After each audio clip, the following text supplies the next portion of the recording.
Olá a todos, sejam muito bem-vindos a esse tutorial sobre Python.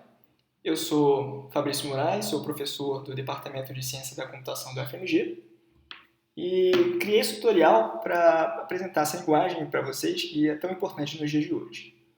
Tanto é que várias empresas de liderança no mundo inteiro, como empresas relacionadas a redes sociais, streaming de vídeo e mecanismos de buscas, desenvolveram e desenvolvem tecnologias usando Python.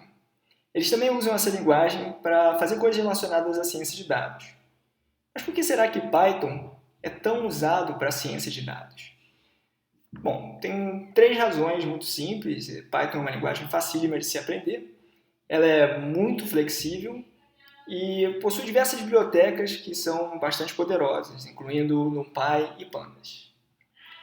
Nesse tutorial, a gente vai ver como fazer operações aritméticas usando tipos numéricos em Python. Vai ver bastante coisa sobre strings, como criar, manipular strings. E vai falar também sobre outros tipos de dados que são tipos iteráveis, que são as listas, as tuplas e os dicionários. A gente vai ver como testar se determinados elementos pertencem a esses tipos iteráveis. Vai ver uma forma programática de se criar listas, chamado List Comprehensions. E vai ver como importar módulos. Então, vamos começar com esse notebook aqui. Esse notebook foi criado como uma referência para quem quer aprender Python, como parte de uma série de workshops desenvolvidos pela Microsoft, chamados Microsoft Reactor, para quem quer aprender ciência de dados. Esse notebook é bastante extenso, então a gente vai cobrir apenas as partes principais e fica como recomendação que vocês voltem a ele e façam os exercícios que a gente vai deixar para trás. Primeiro eu vou explicar o que é essa interface Jupyter Notebook, né? O Jupyter Notebook ele é uma aplicação web que permite criar e compartilhar esse tipo de documentos aqui, que contém uma mistura de código executável com possivelmente equações, visualizações em gráficos e texto. Então ele é realmente uma mistura, né, dessas coisas divididas no que a gente chama de células, né? Então tem uma célula aqui, uma outra célula aqui, são células de texto e aqui uma célula de código. O Jupyter Notebook ele suporta pelo menos 3 linguagens, até onde eu sei: Python, R, Julia e possivelmente outras linguagens também. Então vamos começar a usar esses notebooks, né, para aprender Python. Aqui eu vou supor que vocês já têm conhecimento em alguma linguagem de programação. Então, a primeira coisa, né, comentários. Quando você quer definir um comentário em Python, você usa a tralha, né, esse hash aqui, né? E aí tudo que vem depois do hash é considerado um comentário. Você pode começar um comentário no meio da linha, né? E a única exceção é quando a tralha está dentro de uma string, né? Então, nesse caso, ele não é um comentário porque ele faz parte dessa string. Tá? Bom, então tem essas células aqui, né? Células de texto e aqui finalmente uma outra célula de código. Para executar uma célula de código, eu posso vir aqui nesse botão e apertar Run. Okay? E ele vai imprimir aqui a saída. Ou eu posso usar uma tecla de atalho, ou Ctrl Enter, como está escrito aí no texto, ou Shift Enter. Tá? Eu prefiro Shift Enter, mas é questão de preferência. Para criar uma célula, né, eu posso clicar aqui nesse botão de mais. Tá? Cria uma célula e você pode escrever um código aqui dentro. E para remover uma célula, você pode vir aqui, acho que num desses menus, Edit, Edit, Delete Cells, ou você pode clicar aqui em Recortar. Tá? Operadores numéricos. Né? Você deve estar acostumado com os operadores de outras linguagens, né? Mais, menos, multiplicação, divisão. Uma diferença importante do Python é que, mesmo que você divida dois inteiros, né? Como são o caso aqui de 7 e 5, esse operador, né, essa barra de divisão, ela vai converter os números em float, né, números reais automaticamente, e essa aqui passa a ser uma divisão real, 7 por 5, que é 1.4. Tá? Em outras linguagens, como C, por exemplo, se você dividir 7 por 5, ele vai fazer uma divisão inteira. O resultado é 1, tá? E é um resultado inteiro 1. Se você quiser fazer uma divisão inteira, como é a divisão que eu acabei de escrever, você tem que usar o operador barra barra. Tá? Isso aqui é a divisão inteira, ou em inglês for division. E aí sim o resultado é o número inteiro 1. Para obter o resto de uma divisão, você usa o operador módulo, tá? Representado pelo porcento. Ok? Então está aqui, o resto da divisão de 7 por 5 é 2. Asterisco, asterisco é potenciação, então isso aqui é 5 elevado ao quadrado, isso aqui é 2 elevado a 5. E só uma atenção especial para a precedência dos operadores, né? Assim como na aritmética eles têm uma ordem, aqui também. Nesse caso, a potenciação tem preferência, né, tem precedência sobre esse sinal de menos. Então, eu tenho 5 elevado ao quadrado, que é 25, com o sinal trocado, menos 25. Se eu quiser fazer o número menos 5 elevado ao quadrado, eu tenho que colocar parênteses. Para declarar variáveis, a gente não precisa especificar o tipo da variável. As variáveis não são fortemente tipadas, quer dizer que o tipo delas pode mudar ao longo da execução do código. Então, aqui quando eu atribuo 15, ele entende que é um inteiro, 3 vezes 5 é um inteiro, né? O resultado aqui da multiplicação dessas duas variáveis é um inteiro também. Né? Então, só repetindo o código anterior, né? Quando você escreve length aqui no final, ele vai imprimir o conteúdo dessa variável. As células, conforme você vai executando as células, ele vai alterando, né, o estado da memória, certo? Então, isso aqui, depois que eu executo essa célula, tem uma variável length na memória com o inteiro 15. E eu posso alterar tanto é que se eu imprimir aqui, logo no início dessa célula aqui, length, ele vai me mostrar o 15 inteiro. E eu posso substituir o conteúdo pelo 15 número real, né? E aí ele vai imprimir o 15 aqui no 15.0 no final, indicando que é um número real. E eu posso substituir isso aqui por eu posso substituir também por uma string, certo? E até esse ponto aqui a gente tem um número real, 15, certo? E aí depois disso eu tenho o 15, que é 15 em inglês. No entanto, se eu tivesse executado esta célula aqui primeiro, eu vou apertar Shift Enter aqui, e depois essa daqui, ele não vai mais imprimir o 15.0, ele vai imprimir 15, o número inteiro, certo? Então é importante que você se atente para que a ordem em que eu vou executar células faz diferença no resultado final. Tá? Muitas vezes o código funciona quando você está mexendo e executa ele fora de ordem, mas aí você vai executar ele, você abre de novo o notebook, vai executar do início e vê que está dando uma mensagem de erro. Então, tome cuidado, é importante garantir que o notebook executa do início ao fim sem erros. Claro que você não precisa definir o tipo da variável, mas você precisa definir a variável. Então, se não houver variável n, eu tentei executar essa linha, ele vai me dar uma mensagem de erro. Aqui tem um outro código, né, onde eu defino a variável tax como sendo essa operação, né, 11.3 dividido por 100, 11.3%. Isso aqui é um preço, e aí eu calculo o imposto sobre esse produto. Tá? O resultado, né, da última operação, da última linha que você executou, ele fica armazenado nessa variável que é definida automaticamente, né, o underline. Okay? Então, se eu fizer price e somar com underline, ele vai somar 19.95 com esse 2.25 aqui. Tá? Observa que eu não tive que fazer underline igual a isso aqui. Tá? Agora, se a gente executar imprimir o conteúdo de underline de novo, a gente vai ver que é o resultado da última linha de código que eu executei. Tá? Se a gente quiser arredondar para que ele não imprima todos esses dígitos aqui, eu posso usar a função round e passar esta variável, certo? E o número de casas decimais que eu quero como segundo parâmetro. Tá? Ele não imprimiu o ponto 20, né, porque esse zero aqui ele é redundante. Tá? É possível fazer também atribuição múltipla.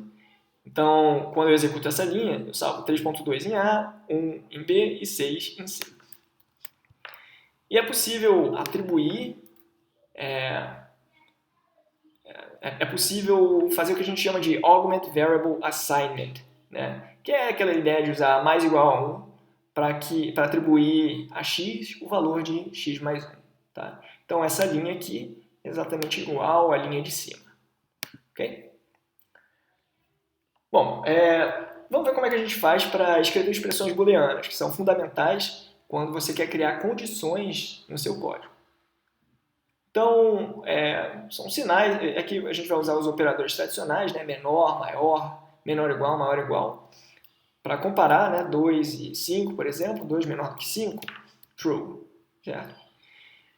E talvez algumas coisas que valham a pena chamar a atenção sejam o fato de que igual, igual, tá? Você precisa usar duas vezes o caractere igual para poder fazer uma comparação.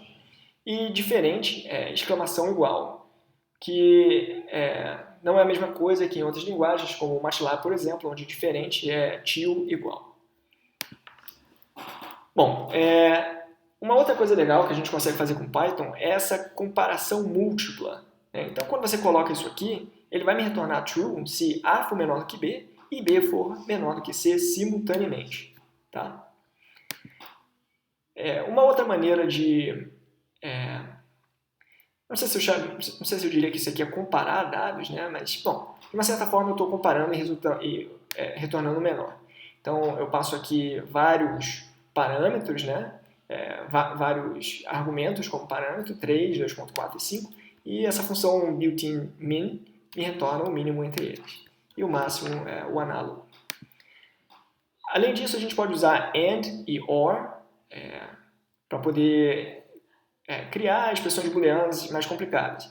Então, aqui em cima a gente fez A menor do que B menor do que C, né? Então 1 menor do que 2 menor do que 3, mas a gente poderia ter feito dessa forma também, né? 1 menor do que 2 e 2 menor do que 3, e ele vai ver se o resultado dessas duas expressões for verdadeiro, ele vai me retornar verdadeiro. Tá? Poderia ter usado OR também, tá? Se o resultado de pelo menos uma delas for verdadeiro, ele me dá verdadeiro. Então, eu poderia trocar aqui, ele continuaria me dando verdadeiro. É claro que se eu trocasse os dois, ele passaria a retornar falso. Além disso, existe o NOT. Tá? O NOT, ele nega o resultado da expressão booleana. Então, se ele era verdadeiro, ele passa a ser falso. Deixa eu ver aqui onde é que eu estou. Expressões booleanas, AND, OR, NOT. Ok, vamos lá para strings agora. Primeiro eu vou explicar para vocês como declarar um string literal. Um string literal ele é basicamente uma string anônima, que não está associada a nenhuma variável. Eu posso declarar um string literal usando... posso criar um string literal usando aspas simples, tá? Ou usando aspas duplas. O problema acontece quando a gente quer colocar uma aspas simples, né, no meio da string. Nesse caso, você precisa usar o contrabarra como um caractere de escape. Tá? Então ele vai entender que essas aspas simples aqui, elas não são o final da sua string. Ok? Beleza, a outra opção, né, no caso do doesn't, seria usar aspas duplas, e aí a aspas simples ele entende como sendo parte da string. Bom, então a gente viu que a gente pode usar o contrabarra como caractere de escape. Até aí tudo bem. O problema acontece quando você quer declarar um path do Windows, né, que é separado, né, onde os diretórios são separados por contrabarra. Para que o contrabarra não seja interpretado como um caractere de escape, né, nesse caso aqui o contrabarra N virou quebra de linha, a gente usa esse R antes da string para indicar que é uma raw string, quer dizer, uma string crua. Então o contrabarra não deve ser interpretado como caractere de escape. A gente também pode definir um string literal com múltiplas linhas, usando 3 aspas simples ou 3 aspas duplas. Tá? E aí o início demarcado por essas 3 aspas e o final demarcado pelas 3 aspas também. Eu espero que você não tenha que colocar 3 aspas no meio da sua string. Senão você vai precisar usar caracteres de escape.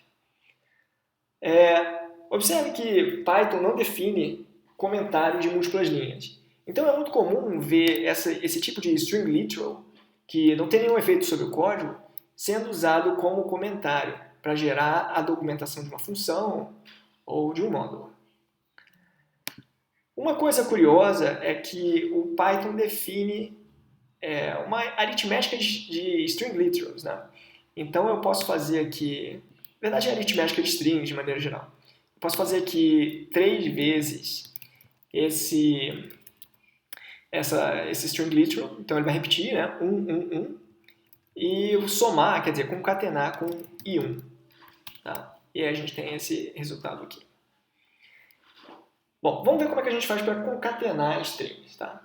No caso de string literals, basta eu colocar essa string uma depois da outra, né, separada por espaço ou não, e ele vai concatená-las automaticamente.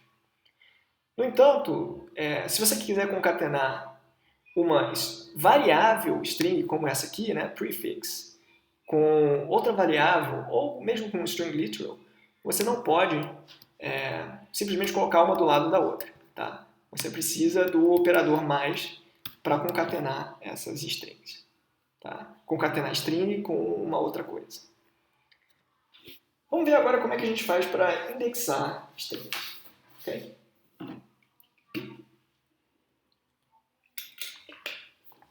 Na verdade, a gente vai não indexar as strings, mas indexar caracteres dentro dessa string.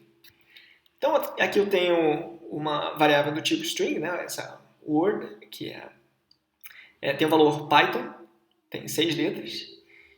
E aí o índice 0 se refere ao primeiro caractere, que é o P maiúsculo. O índice 5 se refere ao 6º caractere, o caractere na posição 5. Isso porque os índices começam de 0. Uma coisa muito legal do Python é que eu consigo usar índices negativos para me referir aos caracteres do final da string. Então, -1 é o último caractere, -2 é o penúltimo, e -6 é o 6º último caractere. Como a string tem 6 caracteres, é o próprio P. Além de indexar caracteres específicos, eu consigo fatiar essa string. Né? Consigo pegar um trecho contíguo ou igualmente espaçado. Né? E a maneira como eu faço isso é colocando aqui dentro do colchete os 2 pontos, indicando o início e o fim. Tá? Observa que o fim ele nunca é incluído dentro do meu slice. Então, quando você coloca aqui de 0 a 2, ele vai incluir os caracteres das posições 0 e 1. Quando você coloca de 2 a 5, ele inclui os caracteres das posições 2, 3 e 4. Tá? Uma vantagem talvez disso, né, é que você consegue saber exatamente quantos caracteres está incluindo. Né? Se você faz o fim menos o início, como uma das pontas não é incluída, né, você tem exatamente o número de caracteres do seu slice. Quando você não especifica o início, ele entende por default, né, que é o 0. Quando você não especifica. Então aqui a gente tem de 0 a 2 sem incluir o 2. Quando você não especifica o final, ele entende por default que é o tamanho da string. Tá? No caso, o tamanho da string é 6. Né? Então, escrever isso aqui, ou de 4 a 6, né, tem o mesmo efeito. Ou seja, ele vai imprimir os caracteres das posições 4 e 5. Além disso, a gente pode usar os índices negativos. Então, eu quero do penúltimo caractere para frente. Tá? E a maneira de... Talvez esse diagrama aqui ajude a entender como combinar esses diferentes índices aqui. Tá? Então, esses índices, a gente pode entender esses índices que a gente escreve dentro de colchetes como sendo, pelo menos os índices positivos, né? Como estando à esquerda, né? Sempre à esquerda dos caracteres.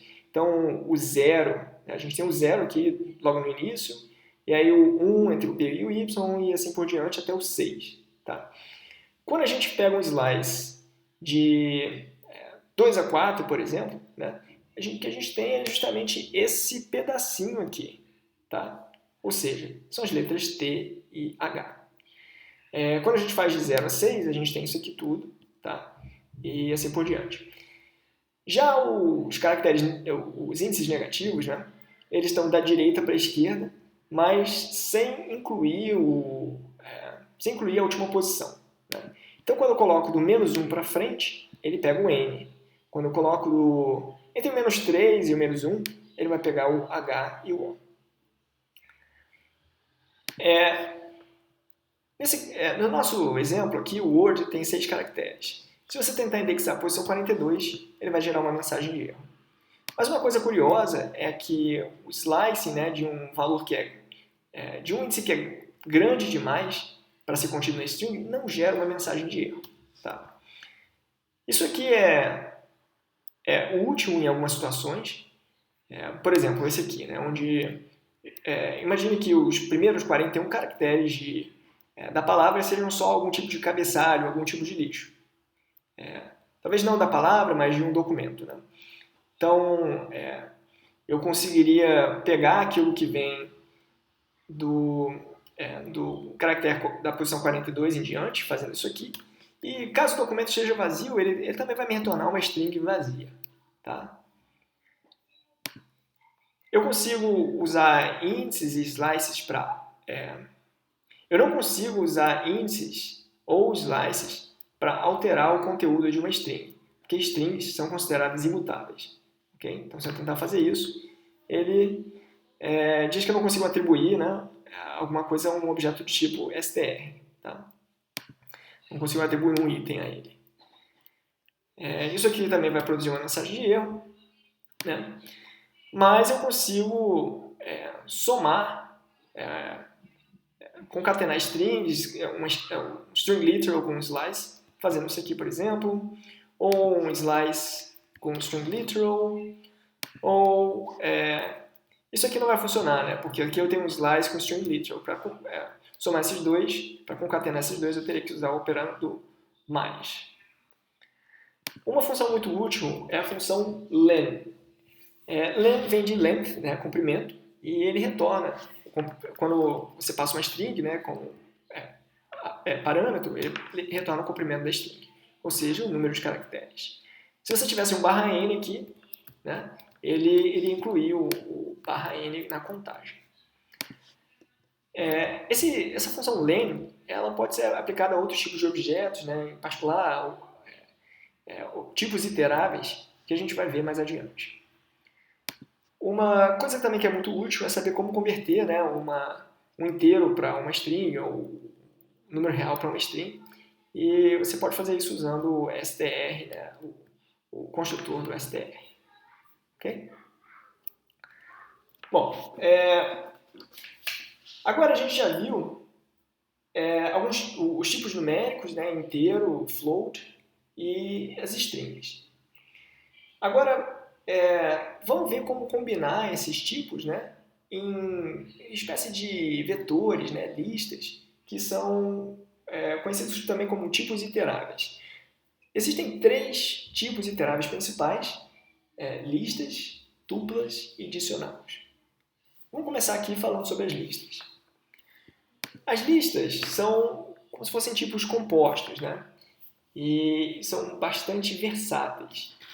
A maneira de criar uma lista manualmente é indicando os seus elementos entre colchetes, né? Abro o colchete, coloco os elementos separados por vírgula, fecho colchetes. Então eu tenho aqui a lista squares, que contém os quadrados dos 5 primeiros inteiros. Eu consigo... Essas listas, elas se parecem muito com as strings, né? Pelo menos no que se refere à indexação e slicing. Eu tenho índices positivos, índices negativos, tenho slices. Só que uma diferença importante é que as listas são mutáveis. Tá? Então eu consigo alterar o valor de elementos das listas, consigo deletar alguns elementos, etc. Então a gente vai ver algumas dessas operações. As listas também suportam, né, o operador de concatenação, Então, somei aqui essas duas listas, tem uma lista com 10 elementos. Aqui eu defini uma outra lista, tá? Que a princípio iria conter os cubos dos 5 primeiros inteiros a partir de 1, só que 4 ao cubo não é 65, é 64. Então eu posso substituir, porque a lista é um tipo mutável. Ok? Ok. Além disso, a gente consegue atribuir listas a slices, né, da minha lista original. Então aqui eu tenho a lista de letras de A a G, tá? E eu quero substituir as letras das posições 2 a 5, você inclui o 5, pelas suas versões maiúsculas. Okay? Se você substituir esses elementos pela lista vazia, na prática o que você está fazendo é removendo esses elementos da lista. Tá? Se você especificar aqui o slice contendo a string inteira, você também está removendo todos os elementos da lista. Isso seria exatamente a mesma coisa que atribuir a lista vazia a letters. Okay? Como eu disse antes, len é uma função que permite ver o comprimento, né, o número de elementos de objetos, de maneira geral. Então, aqui eu tenho uma lista contendo 4 elementos. E a gente também consegue definir listas de listas, ou seja, listas alinhadas. Então, aqui eu defini a lista A, a lista N, e a lista X é uma lista contendo duas listas. O primeiro elemento é a lista A e o segundo elemento é a lista N. Quando a gente indexa o elemento 0 da lista X, a gente tem esse elemento aqui, que é a nossa lista ABC. Então, se eu quiser pegar um elemento dessa lista ABC, eu posso usar indexação novamente. Né? Então, isso aqui me retorna a lista ABC, como a gente viu na célula anterior. E aqui eu posso indexar os elementos dessa lista retornada. Okay? Bom, vamos fazer um exercício aqui. Se você quiser pausar e tentar fazer por conta própria, esse é o momento.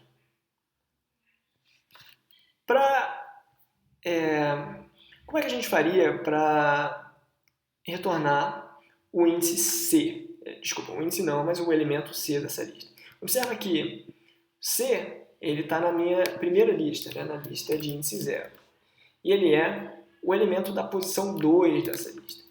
Então está aqui o C. Se você quiser retornar, e se a gente quisesse retornar o 3? Já o 3 está na lista de índice 1, tá? Ou seja, no segundo elemento da lista X, e ele corresponde ao terceiro elemento, né, o elemento de índice 2 dessa lista mais interna. Vamos ver agora alguns métodos associados a esses objetos do tipo lista. Então aqui eu defini uma lista com os Beatles John e Paul, e existe a função append, que permite adicionar um elemento à lista.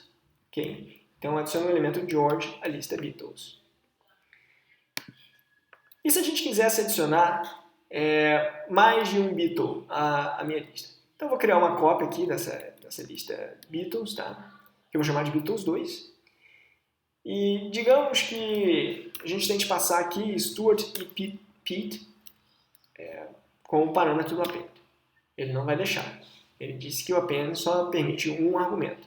Então já sei, eu vou transformar isso aqui, né, em uma única variável, né, uma lista. Vamos ver o que acontece? Olha só, o append ele adiciona este elemento aqui ao final da lista. Esse elemento é uma lista por si própria. Por isso a gente tem esse resultado aqui que não é exatamente o que a gente queria. Então, existem algumas formas de corrigir isso. Tá? Se eu quiser adicionar Stuart e Pete, eu deveria chamar, em vez de chamar a função append, eu deveria chamar a função extend. Tá? Extend vai adicionar cada um dos elementos dessa lista à minha lista Beatles. Tá? Tanto o append quanto o extend, eles são métodos da lista. Okay? Existem outras formas de se fazer isso. E eu vou mostrar aqui para vocês.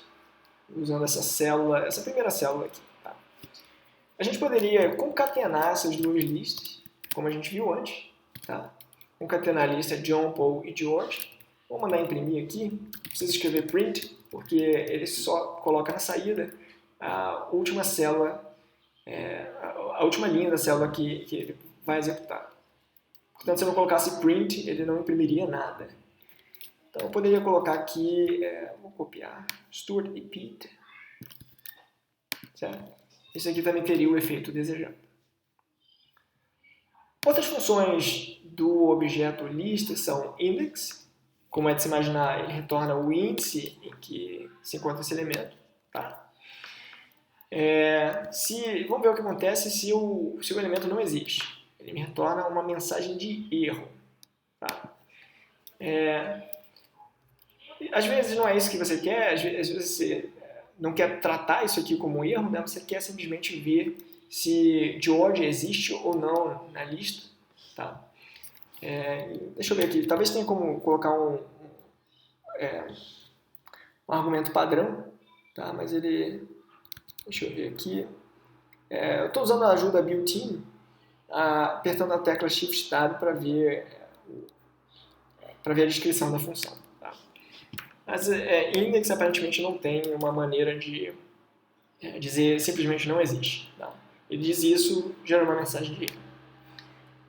Count, como é de se imaginar, é ver quantas vezes o elemento foi encontrado. Tá? Então, talvez você pudesse combinar o count com o index. E se count fosse igual a 0, você não procurava um índice. Se for maior ou igual a 1, você vê qual o índice do primeiro índice encontrado. Tem a função remove, também é fácil de entender o que faz. Tá? E a gente esqueceu de colocar o Stuart na lista, né? Então, deixa eu chamar essa função, chamar essa célula aqui e vamos colocar o Stuart. Pronto. Se eu chamar isso aqui de novo, ele vai gerar uma mensagem de erro, né? Dizendo que Stuart não foi encontrado. Uma outra forma de remover elementos que faz uma outra coisa ao mesmo tempo, que é retornar o valor removido, é a função pop. Tá? Então, pop retorna o último elemento da lista, ou um elemento que você especifica pelo índice, tá? E retorna, né, como resultado, o elemento removido. Outras funções intuitivas, né, são insert. Então, quando você coloca insert Ringo, ele vai colocar o Ringo na posição 1. Tá? Ou seja, entre os elementos, entre o primeiro e o segundo elemento. Tá? Se você está lembrado daquele nosso diagrama. Reverse vai reverter a lista, né? Então a lista tem uma ordem definida, o reverse reverte essa lista in place. Né? Então ele altera de fato o conteúdo da variável. E sort também é in place, vai ordenar os elementos, e nesse caso de strings, né, em ordem lexicográfica. Ok. Então esse é o primeiro tipo iterável, e a gente chama de tipo iterável porque a gente realmente consegue ir andando nessa lista, certo? O segundo tipo iterável que a gente vai ver são as tuplas. As tuplas são criadas não usando os colchetes, mas usando parênteses. Okay? As tuplas se parecem muito com as listas, mas elas são imutáveis, que quer dizer que a gente não consegue alterar o conteúdo de uma tupla. Essa restrição tem algumas vantagens. Né? Ela, às vezes você quer proteger os dados contra mudança não intencional, então faz mais sentido usar uma tupla do que uma lista. E também aumenta o desempenho quando você está iterando sobre os dados. Se a gente tentar executar esse código aqui, né, não vai funcionar. Aqui eu estou tentando alterar o valor associado ao índice 1. Isso aqui não funciona. Tá? Na verdade não funciona porque a gente não tinha executado esse aqui primeiro. Tá? Agora sim, Agora eu defini T, né? E aí ele não diz aqui que não item assignment não é suportado. A gente também consegue fazer indexing, slicing, e a gente sabe que é uma tupla porque ele coloca aqui entre parênteses e não entre colchetes. Então, existe pouca diferença entre a tupla e a lista. A diferença talvez mais importante seja que a lista é mutável, a tupla é imutável. E existem formas convenientes, né, de você converter uma lista para uma tupla. Então, definir uma lista aqui, lista L, e converter para a tupla L. Tá? E a gente pode converter de volta chamando a função list e passando como argumento a minha tupla. Bom, como eu falei lá atrás, muitas vezes você só quer saber se um determinado elemento pertence à sua lista ou se pertence à sua tupla. Para isso a gente usa a palavra reservada N. Tá? E a gente vê se esse elemento aqui está N nessa tupla aqui. Né? Tá? Então, nesse caso, ele retorna verdadeiro. Tá? E a gente pode ver se ele pode negar isso, né? Pode ver se ele não está na lista usando not in. Tá? Isso aqui seria equivalente a você negar, né? Deixa eu ver se isso aqui funciona, você negar isso aqui. Tá? Então, às vezes a gente não sabe que o not in não existe, mas poderia negar esse teste aqui. Ok? Bom, então a gente já viu listas e tuplas, e agora vai ver a terceira e último tipo iterável mais básico, chamado dicionário. O dicionário é uma estrutura de dados que contém itens, né, items, que são pares, chave e valor. Através do dicionário é possível obter o valor associado a uma chave de maneira extremamente eficiente, mas não o contrário. Eu não consigo passar um valor para ele e rapidamente dizer qual é a chave associada a esse valor. A gente pode pensar no dicionário de verdade, né, de idiomas, como um dicionário de idiomas, um dicionário de um idioma, como sendo uma analogia perfeita para essa estrutura de dados. Né? Quando você quer saber o significado de uma palavra no dicionário, é muito fácil, né, procurar porque eles são ordenados de uma certa forma e você acha rapidamente o significado associado a uma palavra. Essa palavra, você pode pensar nessa palavra como sendo a chave e o significado como o valor. No entanto, o contrário é muito ineficiente. Se você tem o significado e você quer encontrar a chave, você tem que fazer uma busca, né, do início até o final para ver onde é que você acha aquele significado. Tá? Então, o dicionário é isso. A gente passa uma chave e obtém um valor de maneira extremamente rápida. Para criar um dicionário manualmente, a gente pode usar, a gente usa as chaves, né, abre chaves e passa um ou mais pares, né, um ou mais itens para ele separado por vírgula, e cada um desses itens tem uma chave, tá, que pode ser uma string, por exemplo, e um valor. Tá? A chave e o valor são separados por 2 pontos, e o valor pode ser qualquer coisa, pode ser um inteiro, pode ser um float, pode ser uma string, pode ser uma lista, uma tupla, um dicionário, um objeto Python geral. Okay? Então aqui eu estou criando um dicionário com apenas uma capital. Tá? Então, desculpa, é um dicionário que associa um país a uma capital e alguma informação da capital. A chave é uma string e o valor é uma tupla, mais especificamente é um par, né? Uma tupla de 2 elementos, com o nome da capital e acredito que isso seja o número de habitantes. Okay? Poderia ter colocado outras... eu poderia ter colocado outras... poderia ter colocado outros países aqui, né? Por exemplo, Portugal, e ter colocado um outro par aqui. Observa que os tipos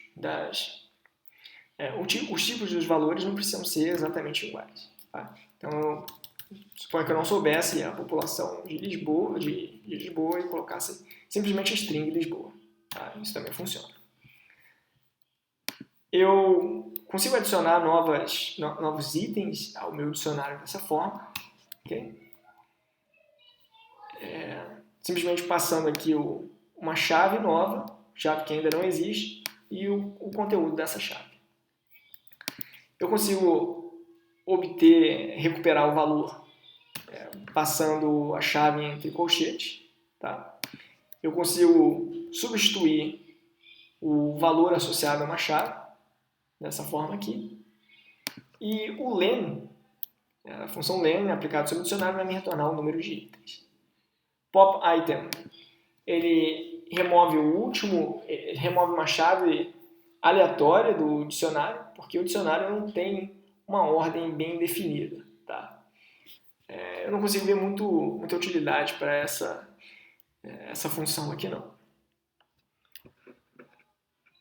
Ok. Se você quiser remover um elemento específico, né, a minha recomendação é usar o del. Tá? Del, capitals. Então vamos remover aqui o Portugal que a gente adicionou. E vou mandar imprimir capitals. Ok? Então está aqui o nosso dicionário com esse item removido. Vamos ver agora como é que a gente faz controle de fluxo. Tá? A gente consegue...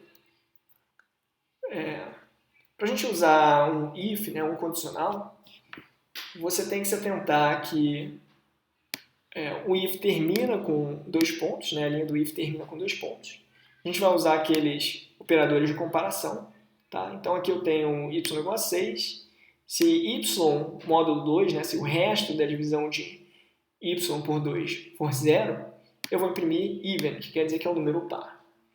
Além dos 2 pontos, você tem que se atentar para o fato de que o escopo do if ele é indicado, né, pela indentação. Então, a indentação não é simplesmente uma questão estética. Ela é fundamental para eu saber onde termina e onde começa o if. Tá? Então, por exemplo, se eu colocasse aqui even, e em português, né, par,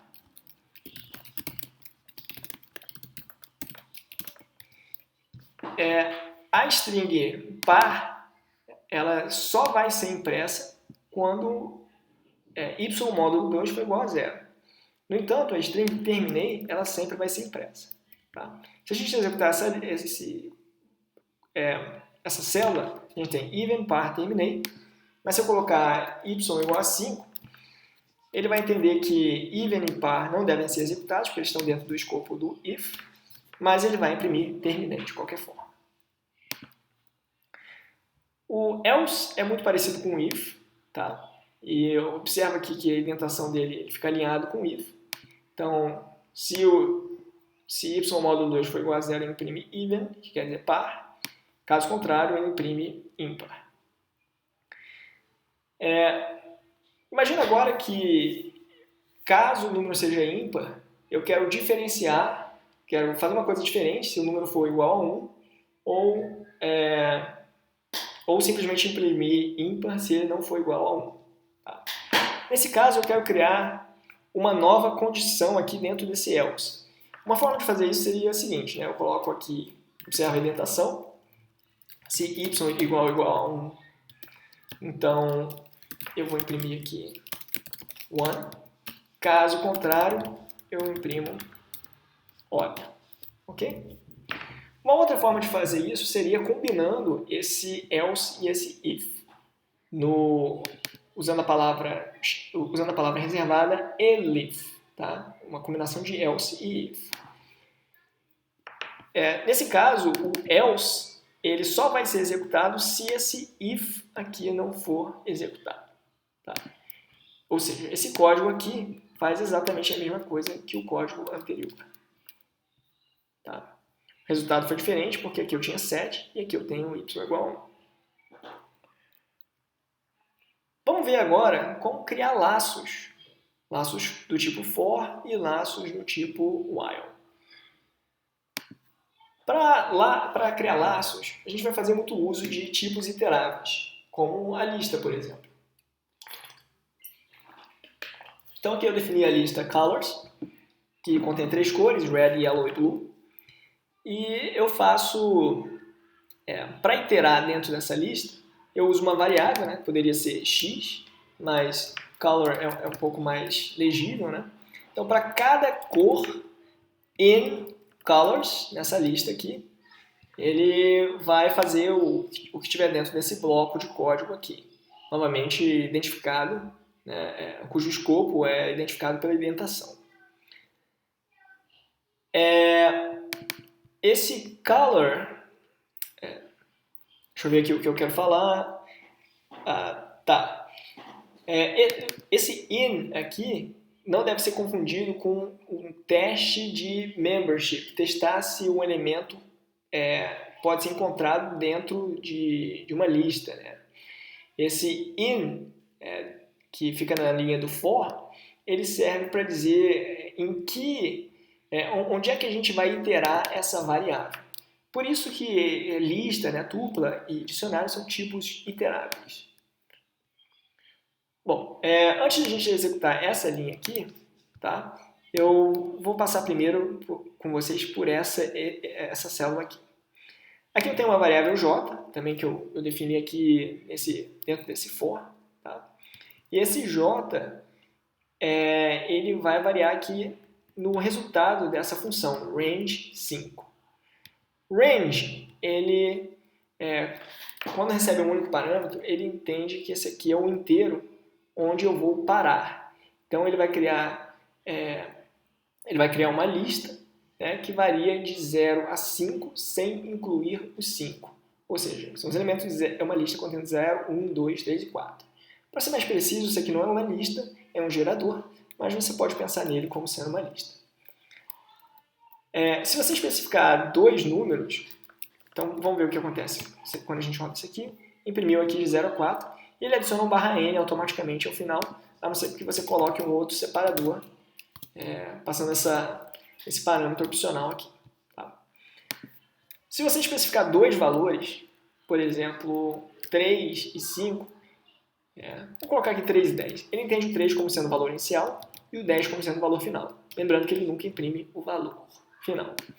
E você pode colocar também aqui um tamanho do passo. Né? Então aqui ele vai de 2 em 2. 3, 5, 7 e 9.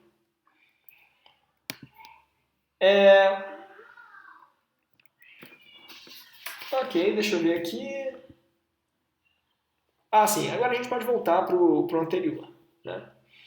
Nesse anterior, eu vou combinar a função range com a função len. Tá? Então, o len de camp_colors, ele vai me retornar o tamanho dessa lista aqui, que contém as cores complementares àquelas que estão na lista colors.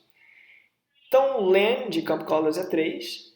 Então, range 3, ele vai me retornar a lista contendo os elementos 0, 1 e 2. Quando eu faço for i em 0, 1 e 2, né, o i vai assumir esses valores. Então ele vai imprimir color 0 e camp colors 0. Tá? Para você imprimir mais de uma variável dentro do print, basta separá-las por vírgula, que elas vão aparecer separadas por espaço. Tinha esquecido de executar essa linha aqui. Então está aqui. Red, green, yellow, purple, blue, orange. Ok? Bom, vou deixar esse exercício aqui como tarefa para vocês. E vamos falar aqui rapidamente de break e continue, que são 2 palavras reservadas que você pode colocar dentro de laços. Né? Então aqui a gente tem um laço onde o n varia de 2 a 10. Tá?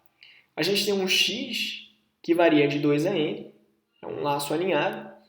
E se n módulo x igual a 0, ou seja, se n é divisível por x, ele imprime, olha, n é igual a x vezes o resultado aqui dessa divisão inteira. Então, uma vez que ele encontra um divisor, ele sai desse laço aqui. Tá? Então, para cada um dos números entre 2 e 10, ele vai variando aqui o x entre 2 e o número. Tá? Observa que ele vai parar antes do número. Se ele encontrar um divisor se ele encontrar um divisor, ele imprime, né, como chegou essa conta e dá um break. Esse else aqui é bem esquisito, né, e mesmo programadores experientes de Python não entendem muito bem, né, ficam um pouco confusos quando vem isso aqui. Eu vou explicar, mas eu vou depois colocar um outro exemplo para ficar um pouco mais fácil de entender o break. Tá? A princípio a gente não precisaria disso aqui. Tá? Vamos ignorar isso aqui. E aí eu estou imprimindo aqui os números de 2 a 10. E sempre que um número não for primo, certo? Eu vou encontrar um divisor para ele entre 2 e n menos 1. Então 4 é 2 vezes 2, 6 é 2 vezes 3, 8 é 2 vezes 4 e 9 é 3 vezes 3. Quem não foi... Uma vez que eu encontro o divisor, né, eu posso dar um break, porque eu não preciso... eu já sei que o número não é primo, eu não preciso continuar testando. Tá? Esse else aqui, o que ele faz é o seguinte, ele vê se eu não sair desse for utilizando o break, tá? E caso eu saia do for utilizando o break, ele não vai imprimir o que está aqui nesse else. Tá? Então é basicamente isso. Então eu rodo isso aqui, ele vai imprimir is a prime number, né, um número primo, para aqueles casos em que a gente não encontrou nenhum divisor. Ok. E quanto aos laços do tipo while? Para ver isso aqui, vamos relembrar aqui, ou aprender pela primeira vez, o que é a série de Fibonacci. A série de Fibonacci é uma série numérica, onde cada elemento da série é igual à soma dos dois elementos anteriores. Os dois primeiros elementos da série são 0 e 1. Então, o próximo elemento da série vai ser a soma desses dois, né? Vou colocar aqui como comentário, né? Então, tem aqui a série 0, 1, soma dos dois, 1, soma dos dois anteriores, 2, 3, 5, 8 e assim por diante. Tá? Então, aqui eu tenho um laço que vai imprimir B. Tá? B é um elemento da série. Observa que eu obtenho B fazendo a soma dos A e Bs anteriores, né? E ele vai imprimindo, então, os números da série de Fibonacci enquanto o número for menor do que 100. Está aqui. Tá? Então, esse while, ele executa o código que está aqui embaixo enquanto essa condição for verdadeira. Ok? Beleza. Vamos ver agora como a gente faz para definir uma função. Para definir uma função, eu vou usar a palavra reservada def, né, def, nome da função, e parênteses aqui, dentro desses parênteses eu vou colocar, ou vai ser um parênteses vazio, se a função não tiver nenhum argumento, ou eu posso separar aqui vários argumentos entre vírgulas. Okay? No caso da função de Fibonacci, que eu vou definir, usando esse código anterior, ela simplesmente... eu quero que seja uma função de Fibonacci que imprime a série até n, ou seja, enquanto os números forem menores do que n. Tá? Então, n é o nosso argumento, e aí enquanto... esse código está um pouquinho diferente do anterior, tá? Enquanto a for menor do que n, ou enquanto b for menor do que n, ele vai imprimindo aqui a série. Bom, executei esse código, quando eu executo, ele basicamente carrega essa função, tá, na memória, e aí eu posso usar ela em outras partes do código, sem ter que copiar isso aqui e executar novamente para valores diferentes de A e B, ou para valores diferentes de N. Um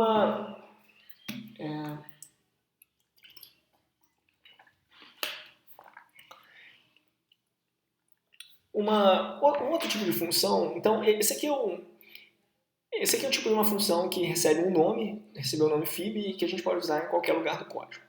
Muitas vezes a gente quer definir uma função para usar uma única vez. E ela poderia ser anônima, né? Essas funções anônimas são chamadas de lambda functions, porque a gente define-as usando a palavra-chave lambda. Okay? Eu vou quebrar um pouco esse código aqui em duas partes para a gente entender o que esse lambda está fazendo. Imagina que eu tenho uma função que testa se o número é par, né?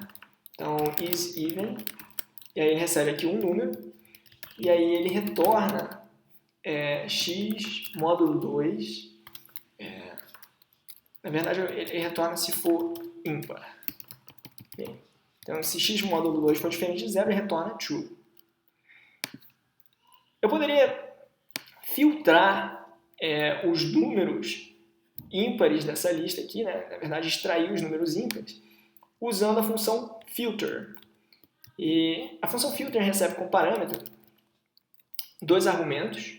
Primeiro é uma função que basicamente vai servir para testar os elementos do tipo iterável que é indicado no segundo argumento.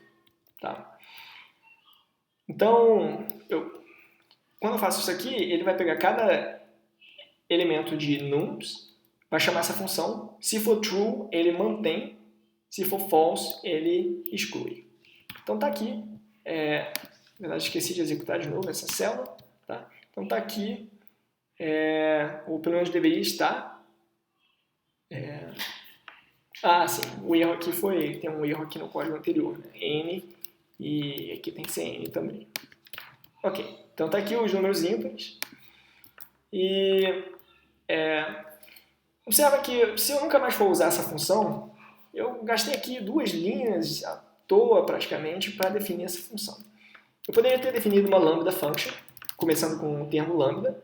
Tá? Em vez de colocar o nome da função, eu coloco lambda, coloco o argumento, no caso n, e se n módulo 2 for diferente de zero, ele retorna true.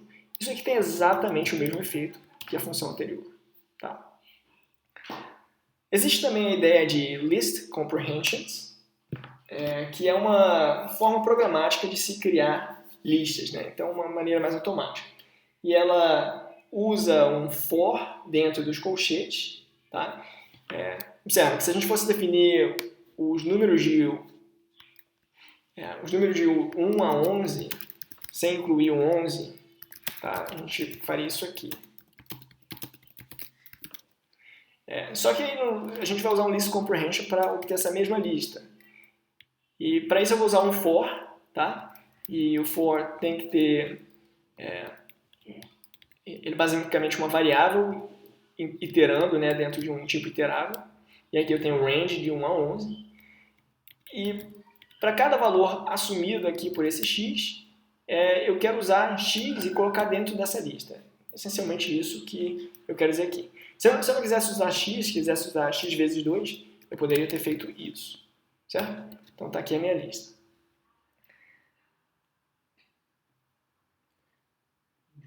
Além disso, é possível definir não usar todos os elementos do laço, adicionando-se um if ao final do list comprehension.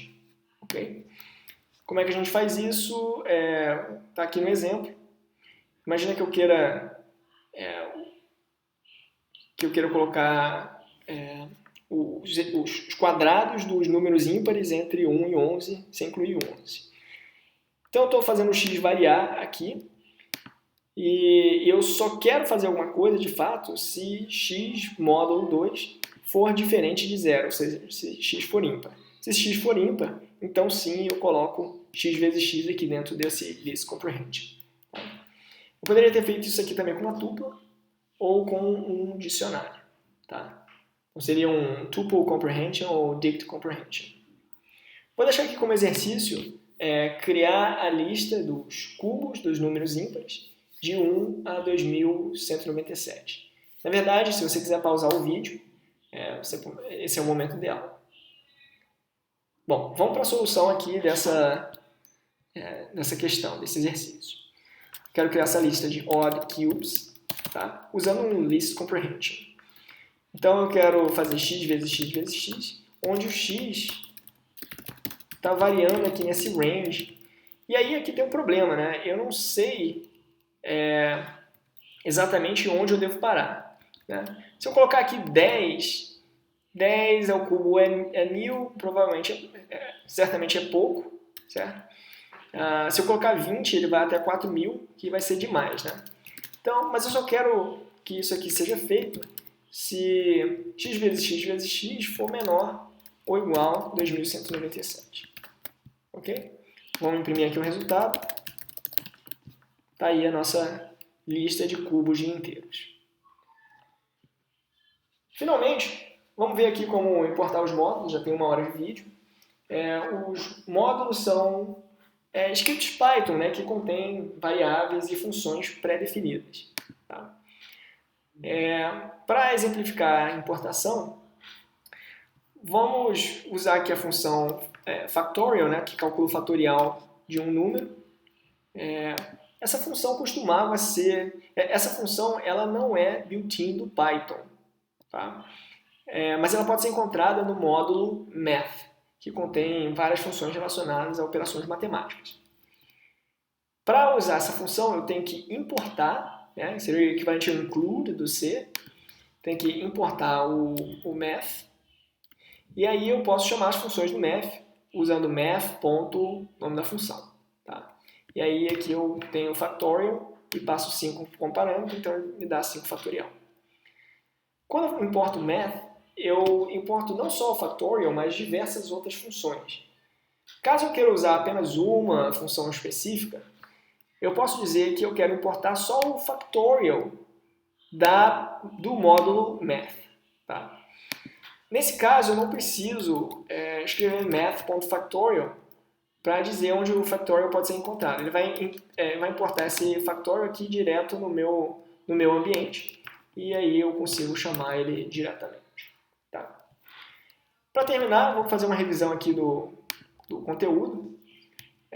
A gente viu os operadores numéricos, a gente falou um pouco sobre precedência, como definir expressões booleanas, como combinar expressões usando and, or e not. A gente viu como definir string literals, tá? Que são basicamente strings anônimas, ou seja, que não estão associadas a uma variável. A gente viu que é possível fazer operações aritméticas, né, de multiplicação e soma com essas strings. Subtração, até onde eu sei, não é possível. A gente viu que é possível... a gente viu os tipos strings, né, que é possível indexar e fazer slicing desses tipos, tá? Que o índice final nunca é incluído. A gente viu algumas funções, append, extend, index, count, remove, pop, insert, reverse e sort, dentro das listas. A gente viu outros tipos iteráveis, como as tuplas, que são como se fossem listas imutáveis, e dicionários. Tá? Dicionários são o equivalente a hash maps ou maps do C++. A gente viu como testar se um elemento pertence a um tipo iterável usando in ou not in. A gente viu como criar listas de maneira programática, com list comprehensions, que podem incluir if, né, um if opcional. E, finalmente, como importar módulos, que é muito útil quando você quer reutilizar código escrito por outras pessoas. Espero que vocês tenham gostado. Por hoje é só.